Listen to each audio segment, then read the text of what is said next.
Salut tout le monde, je me retrouve au trou numéro 9 du parcours du monstre de la base de plein air de Sainte-Foy à Québec. Un trou assez difficile pour moi parce que je ne suis pas un gros driver, je fais pas beaucoup de distance, mais je pense qu'enfin, les gros lanceurs vont être contents d'arriver sur un trou 100% hors du bois, le seul ici au monstre qui est comme ça. Puis écoutez, des courses, c'est un par 4 de 400 pieds, on recule de 140 pieds, puis on enlève un coup, ça tombe un par 3. Fait que ça fait compliquer un peu les tâches. Je veux limiter les dégâts ici, je veux prendre mon peur, passer au prochain trou. J'essaie d'y aller avec le plus gros flic que je suis capable pour me donner là, une moins grosse distance pour mon deuxième coup.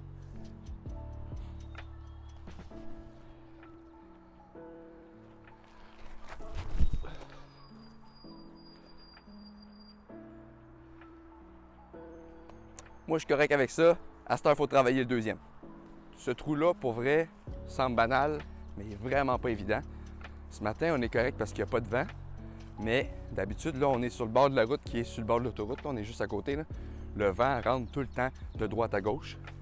Ça vient extrêmement compliquer le trou. C'est vraiment pas comme ce matin d'habitude. Je suis vraiment chanceux. Puis j'ai vu des gens, beaucoup de gens faire des rollers ici, ce qui les aide à faire plus de distance à cause du vent. Quand le gazon est un peu plus coupé, c'est parfait pour un roller. Sinon, je pense qu'il faut le jouer en étapes.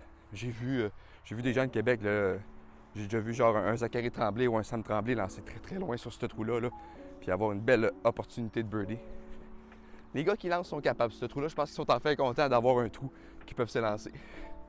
Je me retrouve juste ici, mon disque est là, le panier est là-bas. Les piquettes que vous voyez, là, comme ça, c'est 100 pieds du panier. Puis ça, c'est 200 pieds du panier. Fait que j'ai fait 340 pieds avec mon flic. Il me reste un petit 200 pieds pour attaquer la pine. Droite-gauche. Pour moi, là, c'est l'idéal sur ce trou-là. Donc, je suis à 200 pieds. Je suis correct pour moi ici. Pas de contrainte, pas de mando, pas d'arbre, pas rien. Juste straight, un peu droite-gauche. Moi, j'y vais avec un petit mid. Je pourrais y aller avec un putter, mais j'aime bien comment que mon mid finit au panier pour essayer de rester le plus proche possible du panier. C'est là que je joue mon putter en ce moment.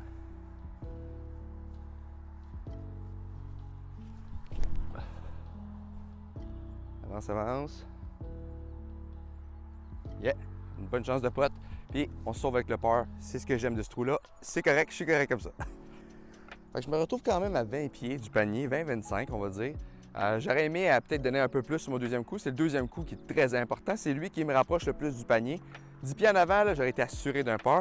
Ici, 20-25, ça me prend absolument le putt. Il faut que je me concentre comme il faut. Sûrement d'après moi que le restant de la carte il irait pour le bird, même ici. Fait qu'un putt assuré. Let's go! Eh oui! C'est comme ça que je joue ce trou-là. Moi, ça me prend le port assurément ici parce que 9, 10, 11 sont 3 gros trous de 10 golf que tout peut se jouer, je pense, ici. C'est dégagé, il n'y a pas d'arbre, mais il y a quand même quelques contraintes. J'ai hâte d'aller vous montrer le 10. Hey, si vous avez aimé ça, likez, partagez, abonnez-vous à la chaîne YouTube. Je m'en vais essayer le prochain gros trou. Puis surtout, tout le monde, bon 10 golf. Hey, ciao!